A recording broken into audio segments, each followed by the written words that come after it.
समन्ता चक्रवालेषु अत्रा गच्छन्तु देवता सद्धम्मं मुनिराजस्स सुनन्तु सग्गमोक्खदं ධම්මස්සවන කාලෝ අයං බදන්තා ධම්මස්සවන කාලෝ අයං බදන්තා ධම්මස්සවන කාලෝ අයං බදන්තා නමෝ තස්ස භගවතෝ අරහතෝ සම්මා සම්බුද්දස්ස නමෝ තස්ස භගවතෝ අරහතෝ සම්මා සම්බුද්දස්ස නමෝ තස්ස භගවතෝ අරහතෝ සම්මා සම්බුද්දස්ස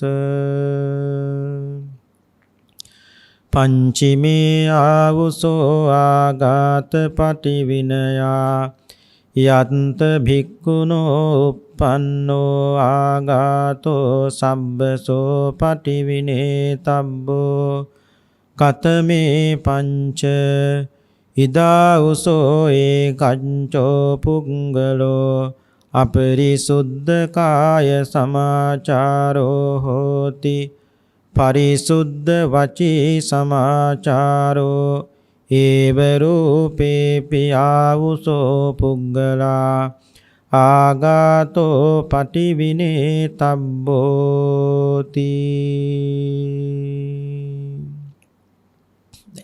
ශ්‍රද්ධාවන්ත පින්වත්නි, ප්‍රඥා නාලිකාව ඔස්සේ විකාශනය කරන මේ ධර්මානුශාසනාව ශ්‍රවණය කිරීමටයි සදැහැති පින්වත් හැමදෙනාම බොහෝම ශ්‍රද්ධාවෙන් සූදානම්ව සිටින්නේ. පින්වත්නි, අද අපේ ධර්මානුශාසනාවෙහි මාතෘකා වශයෙන් තබාගත්තේ අංගුත්තර නිකායේ පංචක නිපාතේ ဒုတိ ය ආඝාත පටිවිනේ සූත්‍රය. ဒုတိ ය කියනකොට පඨම සූත්‍රයකුත් මේ ළඟම තියෙනවා. ඒ පින්නතුනි මේ සූත්‍රයට කලින් තිබෙන සූත්‍රයයි. එතකොට පළමු කොට බලන්න ඕනේ ආඝාත කියන්නේ පින්නතුනි තරහවට. පටි කියලා කියන්නේ හාත්පසින්. විනය කියලා කියන්නේ දුරු කරනවා. තරහව හාත්පසින් දුරු කිරීම සම්බන්ධව සාරිපුත්ත මහරහතන් වහන්සේ විසින් භික්ෂූන් වහන්සේලාට වදාළ බොහොම ලස්සන දේශනාවක්. කෙටිම කියනවා නම් අපි කාටත් පින්නතුනි තරහ යනවා. කේන්ති යනවා. අනේ කේන්තිය නැත්නම් ඇති වෙන වෛරය තවත් කෙනෙක් පිළිබඳව ඇති වෙන වෛරය දුරු කරගන්න ලස්සන ක්‍රමවේද පහක් සාරිපුත්ත මහරහතන් වහන්සේ අපිට කියලා දෙනවා. පින්වත්නි, කේන්ති යනවනම් කේන්ති යන බව දැනගෙන කේන්තිය නැති කරන වැඩපිළිවෙලක ප්‍රඥාවෙන් යෙදෙන්න ඕනේ. දුස්සීලකම තියෙනවනම් දුස්සීල බව නැති කරන වැඩපිළිවෙලක ප්‍රඥාවෙන් යෙදෙන්න ඕනේ. රාගේ තියෙනවනම් රාගේ නැති කරන වැඩපිළිවෙලක ප්‍රඥාවෙන් යෙදෙන්න ඕනේ. එතකොටයි රාගේ නැති කරගන්න පුළුවන්කම තියෙන්නේ. මට කේන්ති යනවා, මට මොන බනද? එහෙම හිතන්න හොඳ නෑ. එහෙම හිතුවොත් හැමදාමත් පින්නතුන එකතැනම තමයි. ඒ නිසා නිවන අරමුණු කරන කෙනෙක් හොඳට තේරුම් ගන්න ඕනේ කේන්තිය නැති කරගන්න උත්සාහවන්ත වෙන්න ඕනේ. සමහර පින්නතුනි අස්ථානෙත් කිපෙනවා. ඒ කියන්නේ ගහක මුලක පය හැපුණොත් ආයි පයින් පාරක් ගහනවා ඒකටම. ඒ මිනිස්සු කේන්තිය පිට කරන විදිය තමයි ඒ. පින්නතුනි ඒ ගහක මුලක පය හැපුණොත් ඒකට පයින් පාරක් ආයි ගහනවා කියලා කියන්නේ Tamanටම රිදෙන්නේ. ඒ කේන්තිය බලවත්තරම. ඒ වගේම සමහරු කේන්ති ගියලාවට සමහරුන්ට කන්න බෑ. කන්න බෑ නෙමෙයි කන්නේ නැහැ කොහොමත්. ඒ කියන්නේ ක්‍රෝධගින්න වැඩි වෙනකොට පින්නතුනි බඩගින්න කියන එක නැති වෙනවා. යම් වෙලාවක ඒතනත්තගේ කේන්ති අවසන් වෙනවද නැත්නම් තරහ නිවෙනවද? තරහ නිවුනට පස්සේ තමයි පින්නතුනි බඩගින්න කියන එක ඇති වෙන්නේ. එසා කුද්දෝ වත්තං නජානාති කුද්දෝ ධම්මං නපස්සති. කිපිච්ච කෙනාට මේ ලෝකේ අර්ථය පේන්නේ නැහැ. කුද්දෝ ධම්මං නපස්සති.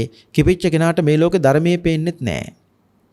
වෙන වෙලාවට වැඩක් කිව්වට ඒ මනුස්සයාට කරන්න බෑ. කේන්ති ගිය වෙලාවට වැඩක් කිව්වහම කරන්න බැරි වැඩත් ඒ වෙලාවට හරි පහසුවෙන් කරනවා. බඩමුට්ටු එහෙම හරියට දේවල් ඒවක් නැති කරන්න පුළුවන්. මේ කේන්ති තරම තමයි පින්නතුනේ. ඒකට මේ අමුතුවෙන් කියන්න ඕනේ එහෙම අස්ථානයේ තුල කොහෙත්ම කිපීම හොඳ නැහැ. දැන් අපි හිතමුකෝ පාරකට බැස්සත් අපිට හරියට කේන්ති යනවා. ඒක පාලනය කරගන්න පුළුවන්. ඒ කියන්නේ අපි පාරට බැස්සේ පින්නතුනි අද ඊයේ නෙවෙයිනේ.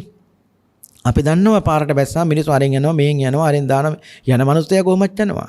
අපිට ඒක වළක්වන්න හදන්න බෑ. නමුත් අපි තේරුම් ගන්න ඕනේ ඒ ගමන පටන් ගන්න තැනදලා අවසානයේ දක්වා අපි යන්නේ द्वේෂයෙන් නම් ඒ කාලයේ තුල පින්නතුනි මේ ලේ ධාතුව මොනතරම් පින්නතුනි කුපිත වෙනවද? ඒ නිසා හොඳම දේ තමයි පාරේදී මේ දේවල් වෙන බව දැනගෙන පාරට වාහනයක් දැම්මහම පාරේදී ඒ දේ උනත් පින්නතුනි එදාට දුක නෑ. දුක නෑ කියලා කියන්නේ කේන්තියක් නෑ. ඇයි ඒ දේ වෙන බව දැනගෙන පින්නතුනි ගෙදරින් එළියට බැස්සේ. ඒ දේ වෙන බව දැනගෙන එළියට බැස්සාම ඒ දේ උනත් දුක නෑ කියලා කියන්නේ කේන්තියක් නෑ කියලා කියන්නේ ඒ Tamanට කේන්ති හොඳට පාලනය කරගන්න පින්නතුනි ශක්තියක් පුළුවන්කමක් තියෙන්න ඕනේ. ධර්මයේම තමයි එකම පිහිට වෙන පිහිටක් නෑ පින්වත්නි. කෙසේ හේවා බුදුහාමුදුරු වදාලා කේන්තියෙන් ඉන්න කෙනෙකුට පින්නතුනි බණ කියන්න හොඳ නෑ. මොකද ඒ බණෙන් ඇති වැඩක් නෑ. මොකද කේන්තිය නිවුනට පස්සේ තමයි බණ කියන්න ඕනේ. පින්නතුන්ට මතකනේ අමත උදාහරණ ඕනේ භාගතුන් වහන්සේ ආලව ගෙදරට බුදුහාමුදුරු වැඩම කළා. එතකොට ආලව ගෙදර හිටියේ නෑ. බුදුහාමුදුරුවෝ ආලවේ ගෙදර තියෙන හොඳම වටිනා පුටුවේ තමයි වාඩි වුණේ. ඒ වටිනා පුටුව තමයි ආලවගේ පුටුවේ. දැන් ආලව කාවා. ආලවකට හරියට කේන්ති ගියා. ඇයි? මගේ පුටුවෙත් වාඩි වෙලා. ඉතින් එතන වෙන පුටුවක් තිබුණේ නැහැ. භාගතුන් වහන්සේට ඒ පුටුව හැර ඒ සුදුසුම පුටුව තමයි බුදුහාමුදුරුවෝ වාඩි වුණේ. දැන් කෙසේවා ආලවක බුදුහාමුදුරුවෝ කිව්වේ මොකද්ද? එළියට බහින්න කිව්වා. අනේ බුදුහාමුදුරුවෝ එළියට බැස්සා. මේ තුන් ලෝකයක් ජයගත්තු මාරයත් පරාජයක බුදුහාමුදුරුවෝ දැන් ආලව කියන දේ අහනවා. ආයිමත් ආලවක ඇතුළට එන්නකෝ. අනේ බුදුහාමුදුරුවෝ ඇතුළට වැඩියා. මේ විදියට පින්නතුන්ට මතකද තුන් පාරක් බුදුහාමුදුරුවන්ට එළියට වඩින්න කිව්වා. තුන් පාරක් ඇතුළට වඩින්න කිව්වා. ඒ තුන් පාරෙම බුදුහාමුදුරුවෝ වැඩියා. හැබැයි හතරවෙනි වතාවේ කියනකොට බුදුහාමුදුරුවෝ ආලවක මම යන්නේ නැහැ. නුඹට පුළුවන් දෙයක් තියෙනම් කරන්න කිව්වා. දැන් මොකද්ද මේ තේරුම් ගන්න තියෙන්නේ? දැන් භාග්‍යවතුන් වහන්සේ ආලව ගෙදරට වැඩම කළේ මොකටද? බණ කියන්නේ. දැන් ආලවකට කේන්ති ගිහිල්ලා. දැන් බුදුහාමුදුරුවෝ කල්පනා කළා මම කරන්න ඕනේ මොකද්ද? ආලවක කියන විදියට මං වැඩ කළොත් විතරයි මම ආපු වැඩේ නැත්තම් බන ටික ආලවකට කියා ගන්න පුළුවන්කම තියෙන්නේ. ඒ කියන්නේ ආලවගේ ක්‍රෝධය නිවෙන විදියට මං වැඩ කරන්න ඕනේ. එතකොට ආලවකත් කල්පනා කරනවනේ දෙයනේ තුන් ලෝකයක් ජයගත්තු මාරයත් පරාජය කර බුදුහාමුදුරුවෝ මෙන්න මම කියන දේ අහනවා. හරියට කොයි වගේද? අම්මා කෙනෙක් දරුවෙකුට කිරි ටිකක් පොවා ගන්න ඕන වෙනකොට අම්මා කරන්නේ මොකද්ද? දරුවා කැමති සෙල්ලම් බඩුවක් දෙනවා. සෙල්ලම් බඩුවක් හරි පෙන්නලා අම්මට ඕනේ ඒ දරුවට කිරි ටික පොවා ගන්න. බුදුහාමුදුරන්ටත් ඕනකම තියෙන්නේ ආලවක කියන විදියට මං වැඩ කළොත් මට පුළුවන් ආලවකට දහම් කිරි පැන් ටික පොවා ගන්න. බාන්නකෝ අපේ භාගතුන් වහන්සේ මොනතරම්නම් පින් ලස්සනද පින්නතුනේ. මොනතරම්නම් ලස්සනද? ඒ කියන්නේ ආලව කියන විදියට වැඩ කළානේ බුදුහාමුදුරුවෝ. තමන් වහන්සේ වැඩි කාර්යය කුමක්ද? බණ කියන එක. බණත් කියලා ආලවකට මගත් නිවන් මගත් කියලා දීලා තමයි බුදුහාමුදුරුවෝ පින්නතුනි පිටත් උනේ. ඒ නිසා සාරිපුත්ත මහරහතන් වහන්සේ මේ කියන්නේ කේන්තිය තවත් කෙනෙක් තුල ඇති වෙනවා නම් වෛරය, ඒ වෛරය දුරු කරගන්න ලස්සන ක්‍රමවේද පහක් කියන්නේ. පළවෙනි එක තමයි පින්නතුනි ඇතැම් පුජ්‍යලයක් ඉන්නවා අපරිසිදු කාය සමාචාර. ඒ කියන්නේ එයාගේ කායික පැත්ත හොඳ නැහැ. අපිටම සත්තු මරනවා, හොරකම් කරනවා, වැරදි කාම සේවන, මේ කියන්නේ කයින් කරන වැරදි ඔක්කොම කරනවා මේ මිනිස්සයා. නමුත් මේ පුජ්‍යලයාගේ සරියුත් හාමුදුරුවෝ කියනවා මහණෙනි ඇවැත්නි වචනේ පිරිසිදුයි. කායික පැත්ත අපරිසිදුයි, වචනේ පැත්ත පිරිසිදුයි. ඒ කියන්නේ මිනිස්සයා වචනයක් කතා කළත් හරි නිවිලා කෙනෙක් නිවන්න පුළුවන්, හරි ලස්සනට කතා කරන්න පුළුවන්. දැන් එතකොට මේ පුජ්‍යලය කෙරෙහි මහණෙනි ඇවැත්නි යම්කිසි වෛරයක් ඇති වෙනවා නම් කරන්න ඕන මොකද්ද? ඒ මිනිස්යාගේ අපරිසිදු කාය සමාචාරවත් බව මෙනෙහි කරන්න එපා. සමාචාර කියන්නේ හැසිරීමනේ පින්නතුනේ. ඒ පැත්ත මෙනෙහි කරන්න එපා. ඒ මිනිස්යාගේ වචනේ හොඳයිනේ කියලා හිතලා හිතේ ඇති වෙන වෛරය දුරු කරගන්න කිව්වා. කොච්චර ලස්සනයිද? කෙනෙක් පින්නතුනේ මේ ලෝකේ සමහරු බැලු බැලමට පේන්නේ හරි නපුරු පාටයි. නමුත් මේ මිනිස්යාගේ වචන දෙයක් කතා කරන්නකෝ එතකොට තේරුම් ගන්න පුළුවන් අනේ මේ මිනිස්සු මොනතරම් නිවිච්ච මිනිස්සෙද කියලා. මේ කාරණා පහම පින්නතුනේ උපමා සහිතව ඉදිරියේදී බොහොම ලස්සනට සරියුත් හාමුදුරුවෝ අපිට විස්තර කළා කියලා දෙනවා. දෙවෙනි පුජ්‍යලයා සරියුත් හාමුදුරුවෝ මතක් කරනවා එවත්නි අපරිසිදු වාග් සමාචාර, පිරිසිදු කාය සමාචාර. අපරිසිදු මේ වාක් සමාචාර. දැන් මෙතෙන්දී වචනීය පින්නතුණි අපරිසිදුයි. නමුත් මේ පුජ්‍යලයේ කායික පැත්ත පින්නතුණි හරි පිරිසිදුයි. දැන් කරන්න ඕනේ මොකද්ද? එපැත්නි මේ පුජ්‍යලයේ කෙරෙහි වෛරයක් ඇති වෙනම නම් හිතන්න ඕනේ මේ පුජ්‍යලයගේ අපරිසිදු වාක් සමාචාරවත් බව තිබුණට මේ ඇත්තගේ පිරිසිදු කාය සමාචාරවත් බව හොඳයි නේ කියලා හිතලා හිතේ ඇති වෙන වෛරය දුරු කරගන්න කිව්වා. ඊළඟ කාරණාව තමයි තුන්වෙනි පුජ්‍යලයා අපරිසිදු කාය සමාචාර, අපරිසිදු වාක් සමාචාර, පිරිසිදු මනෝ සමාචාර. මේ තුන් පැත්තෙන් එක පැත්තයි හොඳ. මොකද්ද? අපරිසිදු කාය සමාචාර තියෙනවා, අපරිසිදු වාක් සමාචාර තියෙනවා, හැබැයි පිරිසිදු මනෝ සමාචාර. මොහු වරින් වර කලින් කල පින්නතුනි හිත පහන් කරන ධර්ම ශ්‍රවණය තුල මොහු යෙදී තිබෙනවා. කායික පැත්තත් හොඳ නැහැ. වචනයත් පින්නතුනි හොඳ නැහැ. නමුත් මේ ඇත්ත වරින් වර බණ අහනවා. ඒ වරින් වර බණ අහලා යම් දවසක කරන්නේ මොකද්ද පින්වත්නි? මෙයා අර ඊතුරු දුර්ලභකම් ටික නැති කරගන්නවා. කියලා හිතලා හිතේ තියෙන වෛරයක් තියෙනවා නම් ඒ පුජ්‍යලයාගේ අපරිසිදු වාක් සමාචාරවත් බව මෙනෙහි කරන්න එපා. අපරිසිදු කාය සමාචාරවත් බව මෙනෙහි කරන්න එපා. පිරිසිදු මනෝ සමාචාරවත් බව මෙනෙහි කළ හිතේ තියෙන වෛරය දුරු කරගන්න කිව්වා. ඊට පස්සේ හතුරුනි පුජ්‍යලයා අපරිසිදු කාය සමාචාර, අපරිසිදු වචී සමාචාර, අපරිසිදු මනෝ සමාචාර. මේ තුන් පැත්තම හොඳ නැහැ. තුන් පැත්තම හොඳ නැති වුණත් මේ මිනිස්යාගේ ඒ මිනිස්යා කෙරෙහි වෛරයක් ඇති වෙනව නම් ඒකත් දුරු කරගන්න කිව්වා. ඊළඟට පස්වෙනි පුජ්‍යලයා පිරිසිදු කාය සමාචාර, පිරිසිදු වචී සමාචාර, පිරිසිදු මනෝ සමාචාර. තුන් පැත්තම හොඳයිනේ. මේ මිනිස්යාගේ වරදක් නැහැනේ පින්වත්නි. එහෙනම් මේ මිනිස්යා කෙරෙහි ඇති වෙන වෛරය මොකද්ද? සමහරු ඉන්නවා කිව්වා මේ ලෝකේ මිනිස්සු හොඳින් හිටියත් බලන් ඉන්න බැරි මිනිස්සු. එතකොට මේ මිනිස්සු කෙරෙහිත් වෛරය උපදිනවා. එහෙම නැත්තන් කෙරෙහිත් වෛරය උපදිනවා නම් ඒකත් දුරු කරගන්න උත්සාහවන්ත වෙන්න කිව්වා. ඔන්න පින්නතුනේ කාරණා පහ ওই ටික මතක තියාගන්න. දැන් උපමා සහිතව සරියුත් හාමුදුරුව අපිට මේ ලස්සන දේශනාව කියනවා. දැන් පළවෙනි එක පින්නතුන්ට මතකයි අපරිසිදු කාය සමාචාර, පිරිසිදු වාක් සමාචාර. උපමාව පින්වත්නි පාංශකූල චීවර පොරවන භික්ෂුවක් ඉන්නවා. මේ සාමින් වහන්සේ පොරවන්නේ පාංශකූල චීවර විතරයි. ඒ කියන්නේ පින්නතුන් දන්නවනේ මිනිස්සෙක් මරුණාට පස්සේ මිනිය මේ ඔතලා රෙදි කෑල්ලක මේ ගිහින් දාන සුසාන භූමියට. ගිහින් දැම්මහම බල්ලෝ කාක්කෝ කුරුල්ලෝ සත්තු වගේ හිවල්ලෝ එවිල කැදගෙන කෑවට පස්සේ රෙදි කෑල්ල විතරනේ ඉතුරු වෙන්නේ. මේ රෙදි කෑල්ල වටිනවා. කාටද වටින්නේ පින්නතුනි? පාංශකූල චීවර පොරවන භික්ෂුවකට. ඒ නිසා මේ සාමින් වහන්සේ වඩිනවා සුසාන භූමියට වැඩම කරලා අර මිනිය සත්තු කාපු රෙදි කෑල්ල විතරක් ඉතුරු වෙච්ච රෙදි කෑල්ල විතරක් මේ සාමින් වහන්සේ ගන්න බලනවා. හැබැයි මේක අතින් අල්ලන්නේ නැහැ විස බීජනේ. ඒ නිසා උන්වහන්සේ කරන්නේ මොකද්ද? තමන් වහන්සේගේ වම් පයින් කකුලේ වම් පයින් රෙදි කෑල්ල කොනක් පාග ගන්නවා. දකුණු පයේ මාපටැඟිල්ල තියෙන්නේ. ඒ මාපටැඟිල්ලෙන් රෙදි කෑල්ලේ අනිත් කොන අරගෙන මේ එහාට මෙහාට ගසනවා.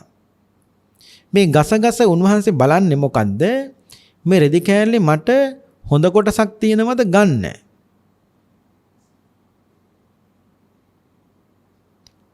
මට සිවුරක් මහ ගන්න හරි නැත්නම් සිවුරු ඉරිච්චතනක් මහ ගන්න හරි හොඳ කොටසක් බලනවා උන්වහන්සේ ගන්න. අනේ පින්වත්නි එතකොට උන්වහන්සේ කරන්නේ මොකද්ද? රෙදි කෑල්ලේ හොඳ කොටස විතරක් ගන්නවා. මෙන්න බලන්න සරියුත් හාමුදුරු ගලපන හැටි මේ පාංශකූල චීවර පොරෝණ භික්ෂුව හා සමානයි කිව්වා මෛත්‍රියෙන් වාසය කරන පුජ්‍යලයා. ඒ වගේම මේ සුසාන භූමියේ තිබුණු වැරහැලි වස්ත්‍රය හා සමානයි කිව්වා වෛරී සහගත පුජ්‍යලයා. දැන් මේ භික්ෂුව මේක ගන්න පින්නතුනේ කැමැත්තෙන්ද? හරිය කැමැත්තෙන් නෑ. උන්වහන්සේ මේක ගන්නේ හරි පිළිකුලෙන් ගත්තත් පිළිකුලෙන් එහාට මෙහාට කළත් මේ රෙදි කෑල්ලෙත් හොඳ කොටසක් තියෙනවනේ පින්නතුනේ.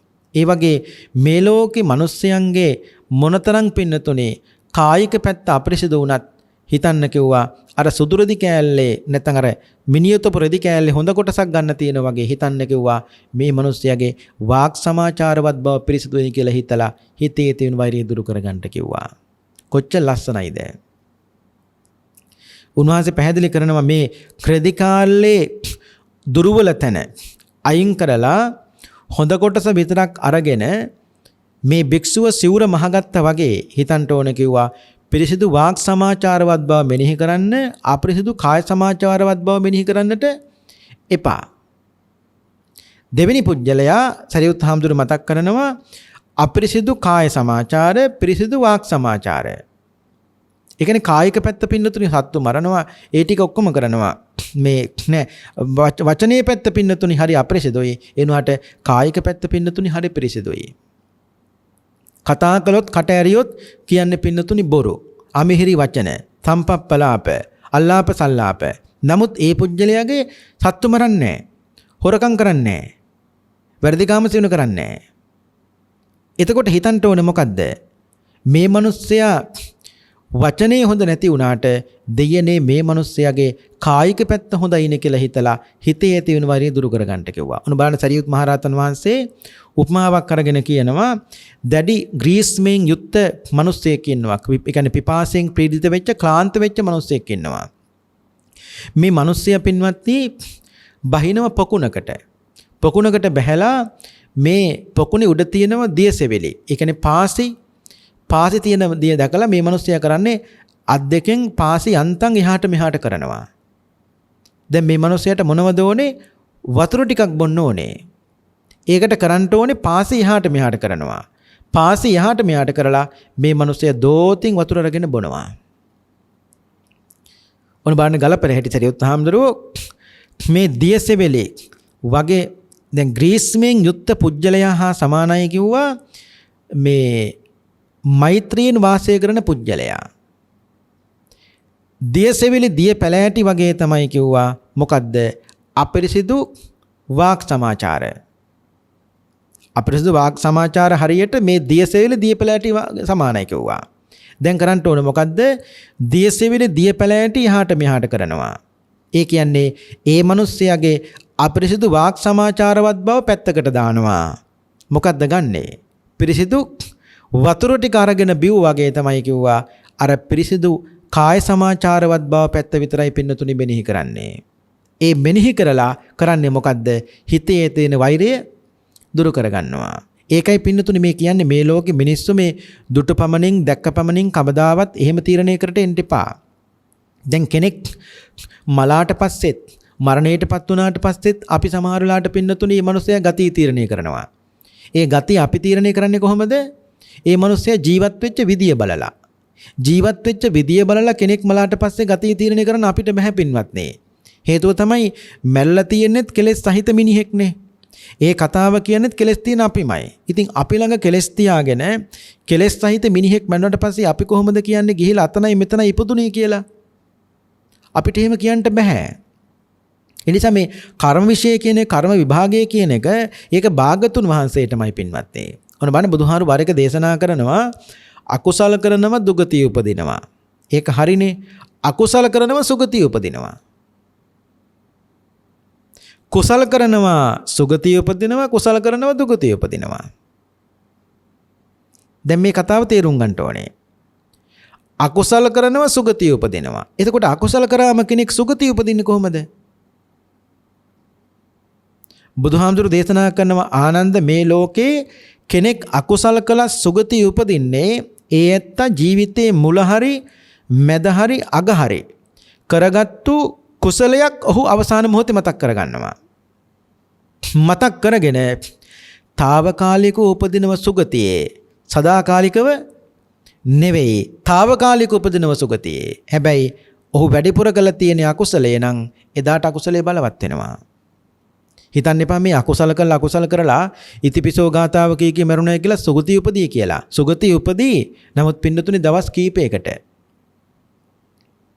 සමහරු කියනවනේ පිරිත් අහිද්දීමේ මැරුණේ, බණ අහිද්දීමේ මැරුණේ, ඉතිපිසෝ ගාථා කීද්දීමේ මැරුණේ, නින්දදීමේ මැරුණේ, කාටවත් කරදරයක් නැහැ. අපිට සතුටු වෙන්න පුළුවන්. එච්චරයි. නමුත් ඒ ඇත්ත ජීවිතේ අකුසලම කරගෙන අවසාන මොහොතේ ඔය ඇත්ත හිතනවා ඉතිපිසෝ ගාථාව කියලා මැරුණයි කියලා සදාකල් සුගති උපදී කියලා. නෑ පින්නතුනේ. ඒ උපදින්නේ తాවකාලිකව. ඒ ඇත්ත මොනතරම් අකුසල කළත් සමහරු පින්නතුනේ ඒ ඇත්ත ජීවිතේ මුල හරි මැද හරි අග හරි කරගත්තු මේ කුසලයක් ඔහුට මතක් වුණා කියමුකෝ. ඒ මතක් වීම හේතු කොටගෙනයි උපදින්නේ తాවකාලිකව සුගතියේ. දැන් තව කෙනෙක් ඉන්නවා කුසල කරනවා දුගතිය උපදිනවා. ඒ තර වගේ තමයි. කුසල කරපු කෙනෙක් පින්නතුනේ දුගතිය උපදින්නේ කොහොමද?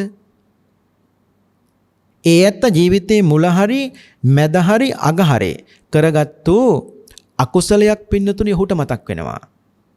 ඒ අකුසලයේ මතක් වීම හේතු කොටගෙන తాවකාලිකව උපදිනව දුගතියේ. නමුත් වැඩිපුර කළ තියෙන කුසලය නම් ඔහු ඒ දුගතියෙන් මිදලා පින්නතුනේ සුගති සංකාත ලෝකෙට උපදිනවා.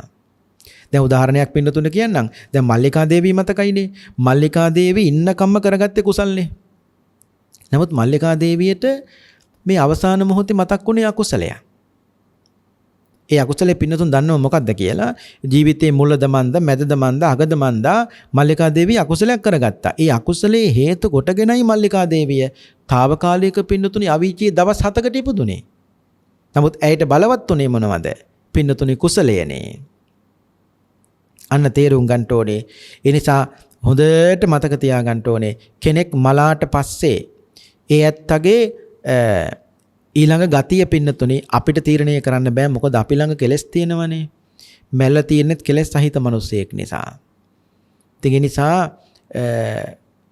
බුදුහාමුදුරුවෝ දේශනා කරනවා, සරියුත් හාමුදුරුවෝත් මතක් කරනවා මේ සිත්වල ඇති වෙන එකිනෙකා කරේ ඇති වෙන වෛරය, ක්‍රෝධය දුරු කර ගන්න ඕන නම් ලස්සන ක්‍රමවේදක පහක් තමයි පින්නතුනි අපිට මේ අද කියලා දෙන්නේ. ඊට පස්සේ තුන්වෙනි පුජ්‍යලයා අපරිසිදු කාය සමාචාර, අපරිසිදු වචී සමාචාර, පිරිසිදු මනෝ සමාචාර. අන්න මේ පැති තුنين මේ පුජ්‍යලයාගේ පින්නතුනි මොකද්ද හොඳ? හොඳ පින්නතුනි හිත විතරයි.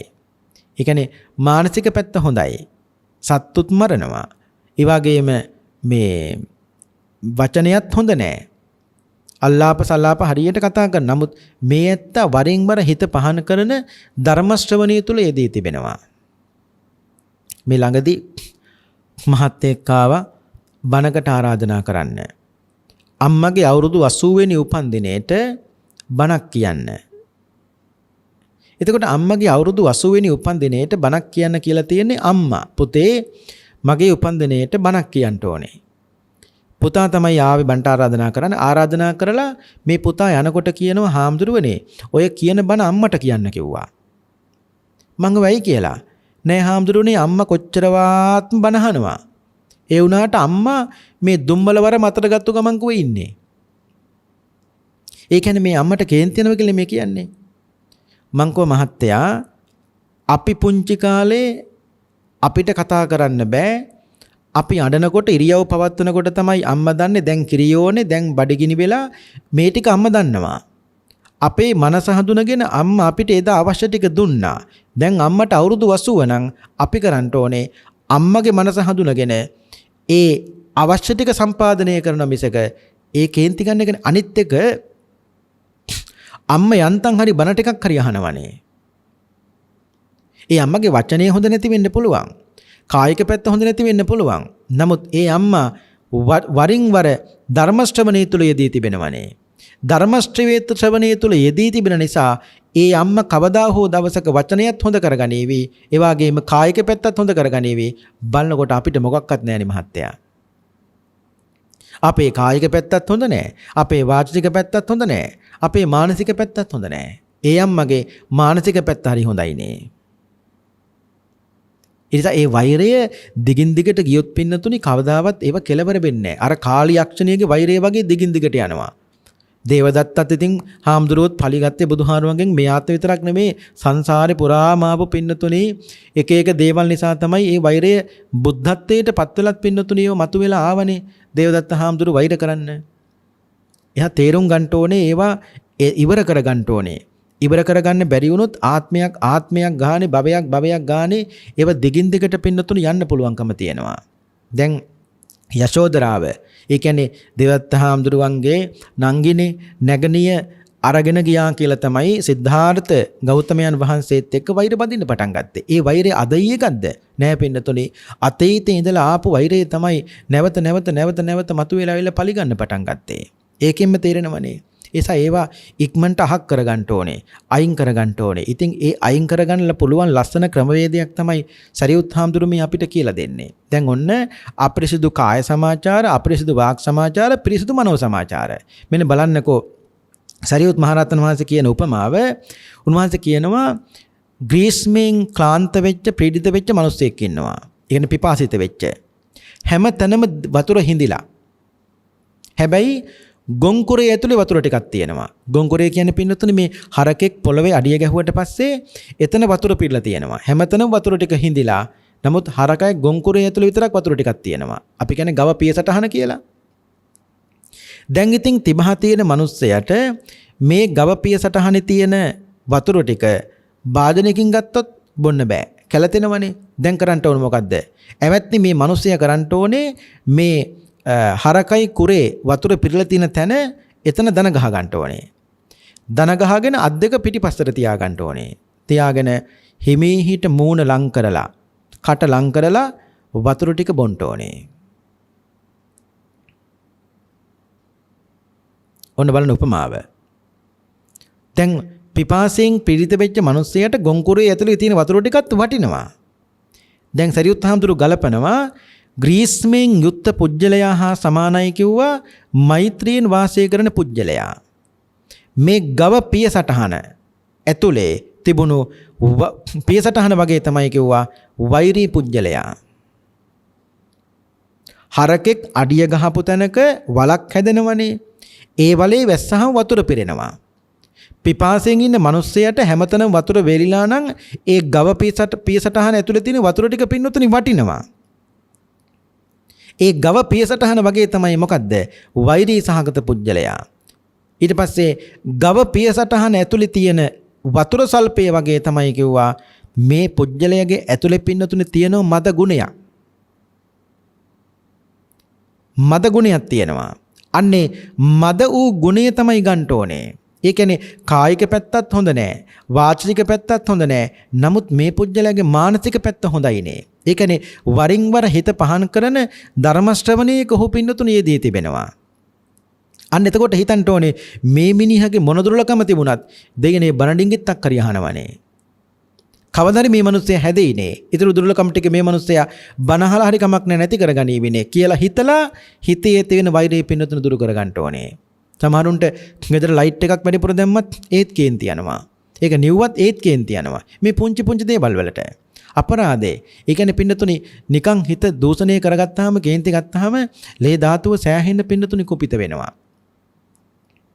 ලේ ධාතුව හොඳට පිරිසිදුව තියෙනකොට පින්නතුනි හිතත් පිරිසිදු කරගන්න පුළුවන්, හිතත් නිවා ගන්න පුළුවන්. අනිත් එක මේ භාවනා කරනකොට කවදාවත් මේ අපිරිසිදුව භාවනා කරන්න වාඩි වෙන්න හොඳ නැහැ. භාවනා කරන වානකොට පින්නතුනි පිරිසිදුව භාවනා කරන්න වාඩි වෙන්න ඕනේ. මේකස් වාගෙන නියපොතු වාගෙන රවුල වාගෙන එහෙම භාවනා කරන්න වාඩි වෙන්නේ නැහැ. පිරිසිදුව නාලා කියලා හොඳට වාඩි වෙන්න ඕනේ භාවනා කරන්න. එතකොට හිත එකඟ වෙන්නේ. මේකෙන් තේරුම් ගන්න එපා මේ නාලා වාඩි වුණ තරමට හිත එකඟ වෙනවා කියලා.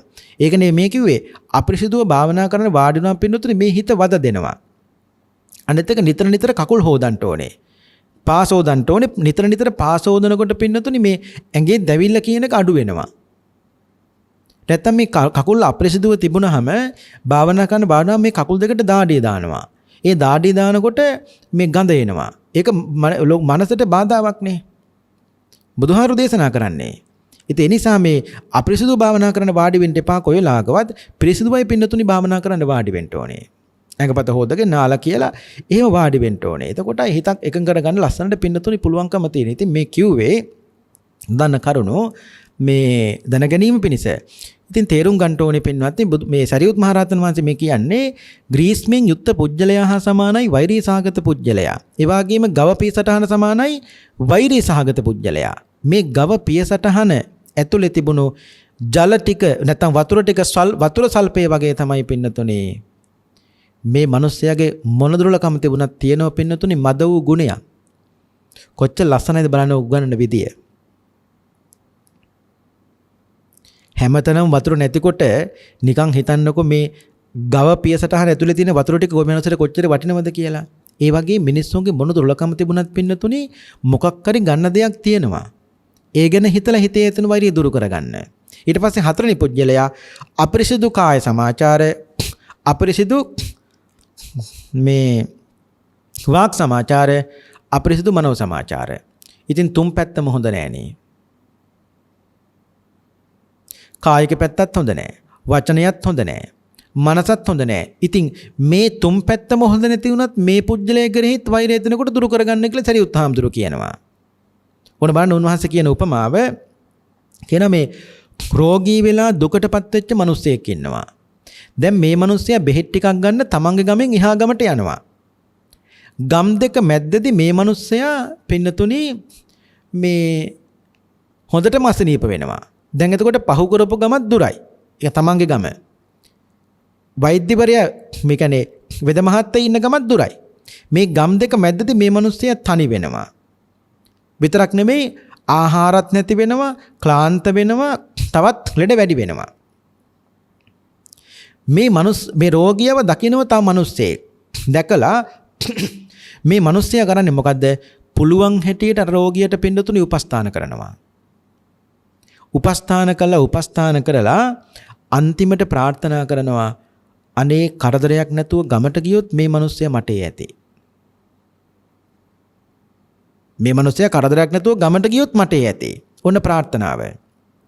මොකද්ද මේ කියන්නේ? අනේ මේ මිනිස්සයා කවදරි දවසක මොන දුර්ලභකම තිබුණත් ධර්මය අවබෝධ කරගත්තොත් මට ඇති.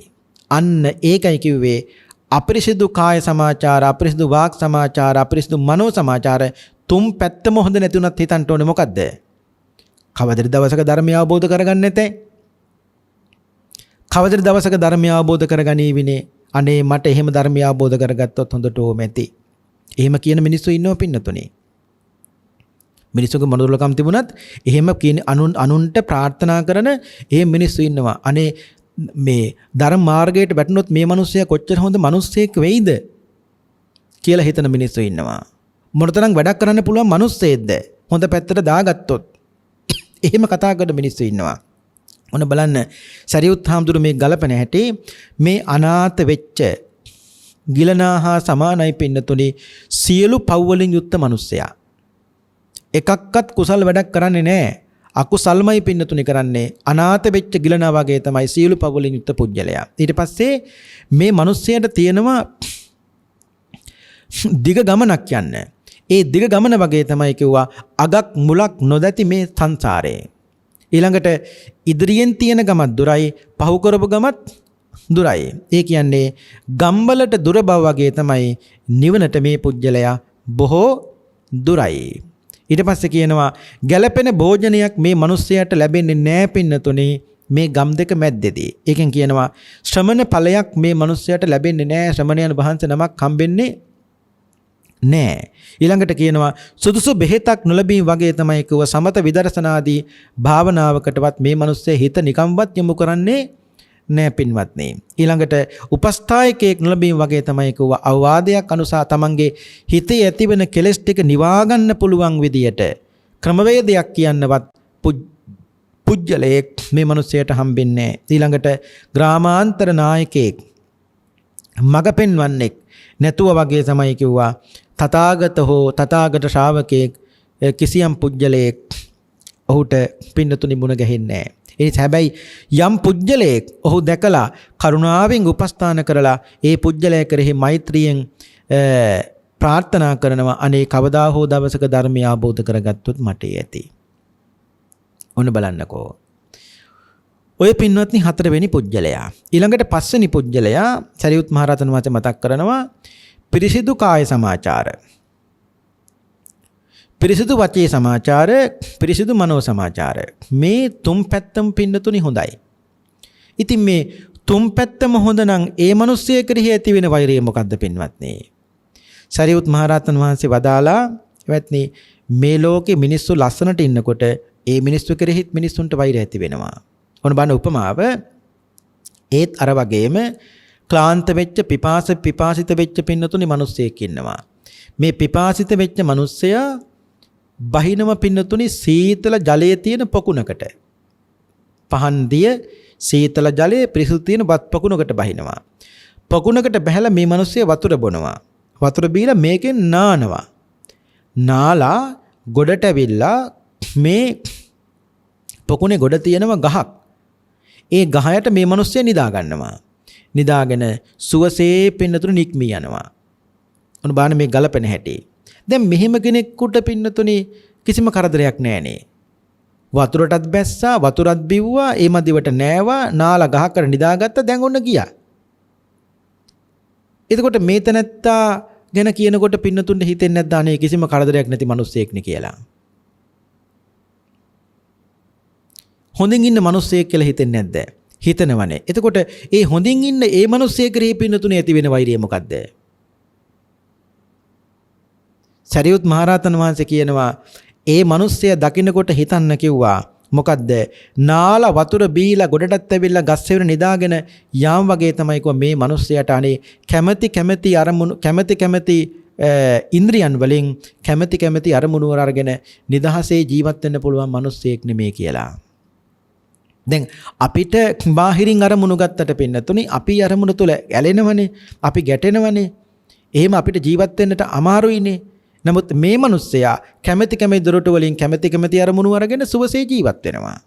ඒ කියන්නේ බාහිරින් දේවල් වලින් පින්නතුනි අරමුණු ගත්තත් ඒව තුළ මේ මිනිස්සයා ඇලීමක් ගැටීමක් ඇති කරගන්නේ සුවසේ ජීවත් වෙනවා. මේ බාහිරින් ඇති වෙන ඇලීම් ගැටීම් වලටනේ පින්නතුනි අපේ හිතේ අපිට කැමති දේ නොලැබෙනකොට අකමැති දේ ලැබෙනකොට එතකොට තමයි ද්වේෂය තරහ මේ සියල්ල පින්නතුනි එහෙම ඇති වෙන්නේ.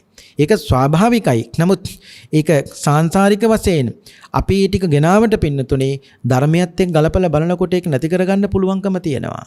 අපි අර මුලින් මතක් කළා වගේ කේන්ති යනමනම් කේන්ති යන බව දැනගෙන කේන්ති නැති කරන වැඩපිළිවෙලකයි පින්නතුනේ අපි ප්‍රඥාවෙන් ගෙදෙන්න ඕනේ. දුස්සීලකම තියෙනනම් දුස්සීල බව නැති කරන වැඩපිළිවෙලකයි ප්‍රඥාවෙන් ගෙදෙන්න ඕනේ. එතකොටයි ඒ ටික නැති කරගන්නට පින්නතුනේ පුළුවන්කම තියෙන්නේ. ඉතින් පින්නතුන්ට මතකනේ මල්ලිකා දේවියත් පින්නතුනේ ජීවිතේ කවදාවත් බුදුහාරවන්ගෙන් ප්‍රශ්නයක් අහලා නැහැ. නමුත් ජීවිතේ එක වතාවකදී මල්ලිකා දේවිය ප්‍රශ්නයක් අහලා තියෙනවා. ඒ අහපු ප්‍රශ්නේ තමයි මල්ලිකා දේවිය බුදුහාමුදුරුවනේ මේ ලෝකෙ ඉස්ටියෙන් මේ අවලස්සන වෙලා උපදිනවා. ඒ වුණාට ඉස්ටියට සල්ලි තියෙනවනේ හරියට. අවලස්සන ඉස්ටිය නමුත් බුදුහානේ සල්ලි තියෙනවා. ඇයි ඒ මල්ලිකා දේවිය ලස්සන නැහැනේ පින්නතුනේ. මල්ලිකා දේවිය අවලස්සනයි. නමුත් මල්ලිකා දේවියට හොඳට සල්ලි තියෙනවා. ඒ කොසල් රජුණන්ගේ බිරිඳනේ. ඉතින් බුදුහාමුදුරු වදාළ මල්ලිකා දේවියනේ ස්ත්‍රියක් හෝ වේවා පුරුෂයෙක් හෝ වේවා අවලස්සන වෙලා දුර්වර්ණ වෙලා උපදින්නේ සාංශාරික ජීවිතයේදී ක්‍රෝධ සහගතව කටයුතු කරපු නිසා කිව්වා.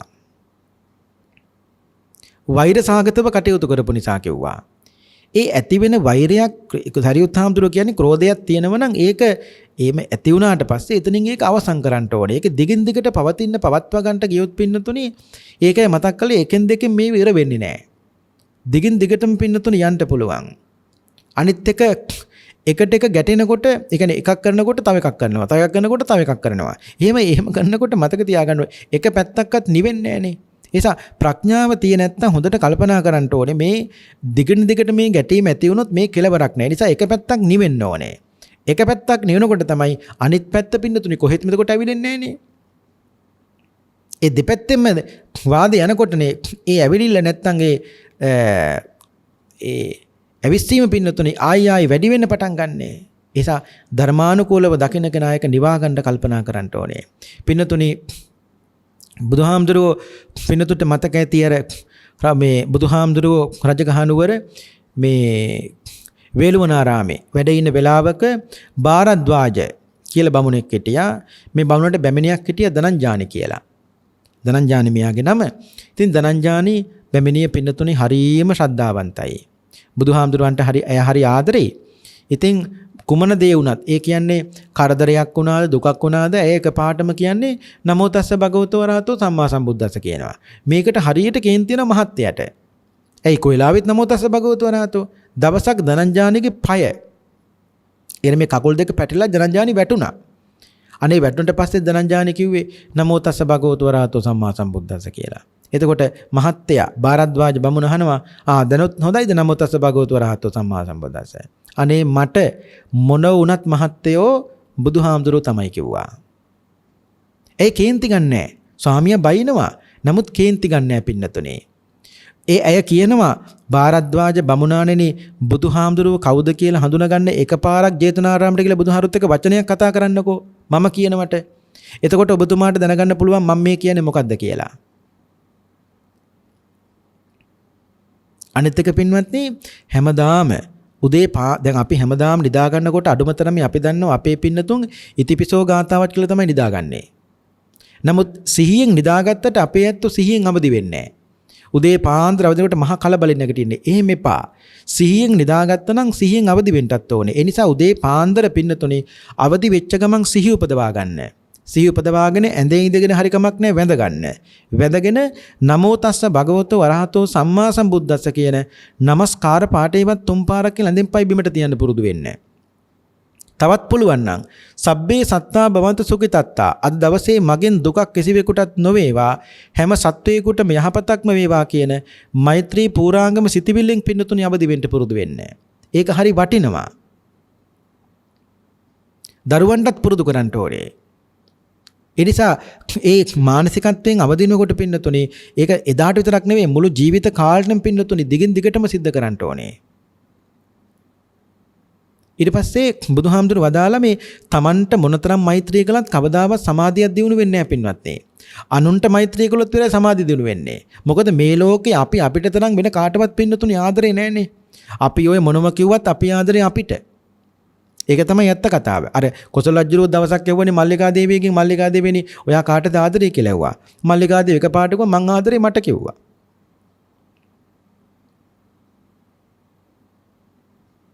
දැන් කොසල් රජුගේ බලාපොරොත්තු හිටියේ වෙන උත්තරය. ඒ කියන්නේ කෙනෙක් ඇහුවාම ආදරේ කාටද කියලා සමහරු කියන්නේ මං ආදරේ වාට කියලානේ.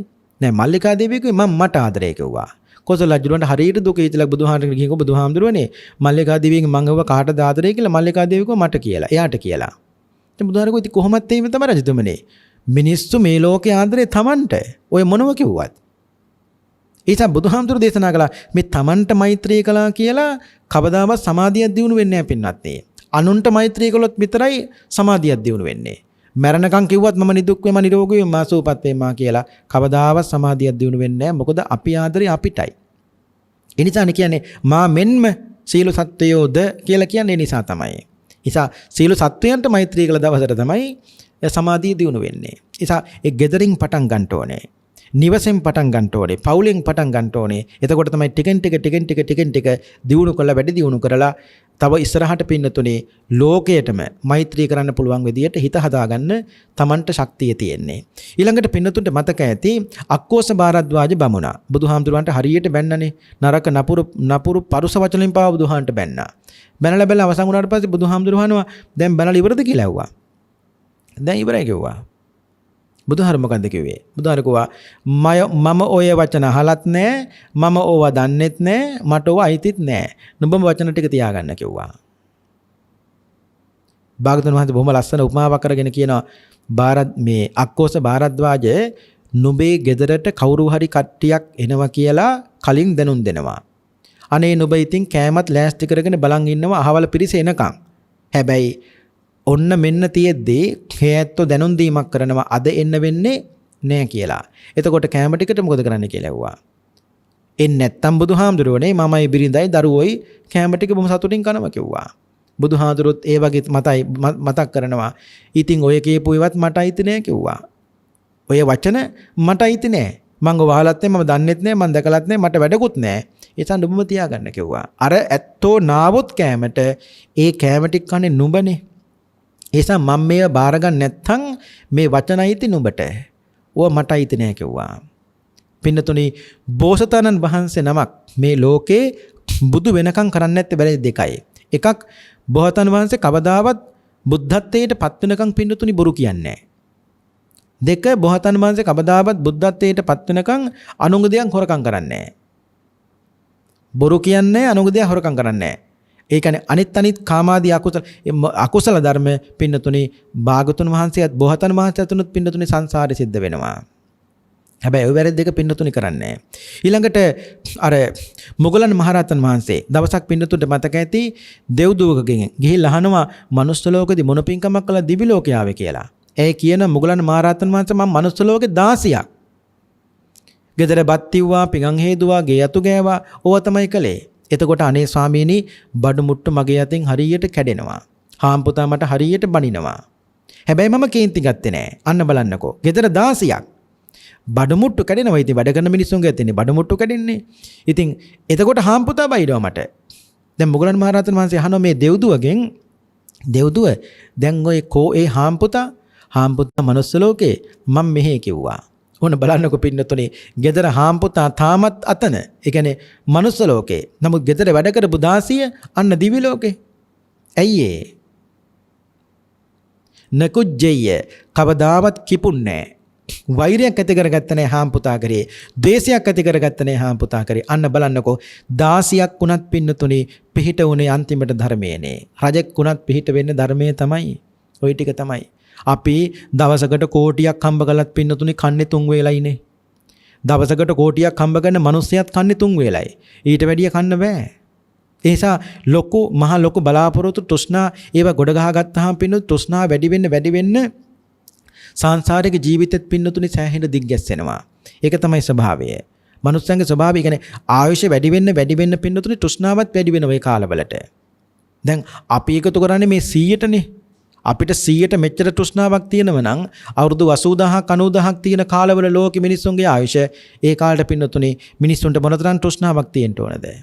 ඒ නිසා සෝවාන් නෙවෙයි අනාගාමී තත්වයට පත් වෙනකන් පින්නතුනේ ව්‍යාපාදේ නැත්තම් කේන්ති තියෙනවා.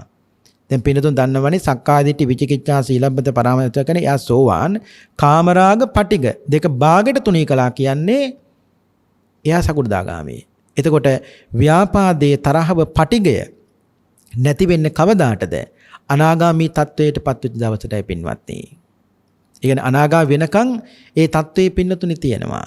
ඒ නිසා හොඳින් තේරුම් ගන්න ඕනේ අද අපි මේ ඉගෙන ගත්තේ ဒုတိ ය ආඝාත පටිවිණය සූත්‍රය. කුමක්ද? සරියුත් මහරහතන් වහන්සේ විසින් යම්කිසි කෙනෙක් කෙරෙහි වෛරයක් ඇති වෙනම නම් ඒ වෛරය දුරු කරගන්න ලස්සන ක්‍රමවේද 5ක් අපිට සරියුත් හාමුදුරුවෝ කියලා දුන්නා. පළවෙනි එක පින්නතුන්ට මතක ඇති කෙනෙක් ඉන්නවා අපිරිසිදු වාක් සමාජය. ඒ කියන්නේ වචනේ හොඳ නෑ පින්නතුනේ යාගේ. නමුත් කායික පැත්ත හොඳයි. දැන් හිතන්න ඕනේ මොකද්ද? අනේ මේ මිනිහගේ වචනේ හොඳ නැති වුණාට කායික පැත්ත හොඳයිනේ කියලා හිතලා හිතේ ඇතින වරි දුරු කරගන්න. තව කෙනෙක් ඉන්නවා වචනේ හොඳ නෑ. මේ කියන්නේ වචනේ හොඳයි කායික පැත්ත පින්නතුනේ හොඳ නෑ. දැන් හිතන්න ඕනේ මොකද්ද? කායික පැත්ත ඒ පැත්ත හිතන්න එපා. වචනේ පිරිසිදුනේ කියලා හිතේ ඇති වෙන වෛරය දුරු කරගන්න. තව කෙනෙක් ඉන්නවා පින්නතුනේ අපිරිසිදු කාය සමාචාර, අපිරිසිදු වාක් සමාචාර, පිරිසිදු මනෝ සමාචාර. ඒ කියන්නේ මනස පැත්ත හොඳයි. වචනයත් හොඳ නෑ. කය පැත්තත් හොඳ නෑ. නමුත් පින්නතුනේ මනස හොඳයි. මනස හොඳයි කියන්නේ ඒ පුජ්‍යලය බණ අහනවා. දැන් හිතන්න ඕනේ මොකද්ද? අනේ මේ පුජ්‍යලයා බරඩින්ගිත්තක් හරි අහනවන කියලා හිතේ ඇති වෙන වෛරය දුරු කරගන්න ඕනේ. තව කෙනෙක් ඉන්නවා අපිරිසිදු කාය සමාචාර, අපිරිසිදු වචී සමාචාර, අපිරිසිදු මනෝ සමාචාර. තුන් පැත්තම හොඳ නෑ. තුන් පැත්තම හොඳ නැති වුණත් හිතන්න ඕනේ අනේ කවදා හරි දවසක ධර්මය අවබෝධ කරගත්තොත් මට ඇති. එච්චර හිතන්න ඕනේ. ඊළඟට තව කෙනෙක් ඉන්නවා හරිම හොඳයි. ඒ කියන්නේ පිරිසිදු කාය සමාචාර, පිරිසිදු වචී සමාචාර, පිරිසිදු මනෝ සමාචාර. තුන් පැත්තම හොඳයිනේ. එතකොට තුන් පැත්තම හොඳ නම් ඒ මිනිස්සයාගෙන් මේ ලෝකෙට කරදරේ නෑ. මිනිස්සු ඉන්නව පින්නතුනේ හොඳින් හිටියත් මිනිස්සු දිහා බලන් ඉන්න බැරි මිනිස්සු ඉන්නවා. එතකොට හිතන්න ඕනේ අනේ මේ මිනිස්සයා සුවසේ ජීවත් වෙන මිනිස්සෙක් නේ. සුවසේ ජීවත් වෙන්න ඕනේ. තවත් දරුවොත් හොඳට ජීවත් වෙන්න ඕනේ කියලා. ආන්න එහෙම හිතේ තියෙන වෛරය පින්නතුනේ දුරු කර ගන්න ඕනේ. මේ තමයි දේශනාව මේ ඉගෙන ගත්තේ ဒုတိ ය ආඝාත පටිවිණය සූත්‍ර දේශනාව. මේ දේශනාව ශ්‍රවණය කිරීමෙන් පහල කරගත්තා වූ සියලුම කුසල් බෙලෙන් පින්වත් හැම දිනාට මුතුම් අමාමහ නිර්වාණ අවබෝධයම සාක්ෂාත් වේවායි සාදු කියලා ප්‍රාර්ථනා කරන්න. ආකාසට්ටා ච බුම්මට්ටා දේවානාගා මහිද්దికා පුඤ්ඤන්තං අනුමෝදිත්වා චිරං රක්ඛන්තු ශාසනං ආකාසට්ටා ච බුම්මට්ටා දේවානාගා මහිද්దికා පුඤ්ඤන්තං අනුමෝදිත්වා චිරං රක්ඛන්තු ත්වං සදා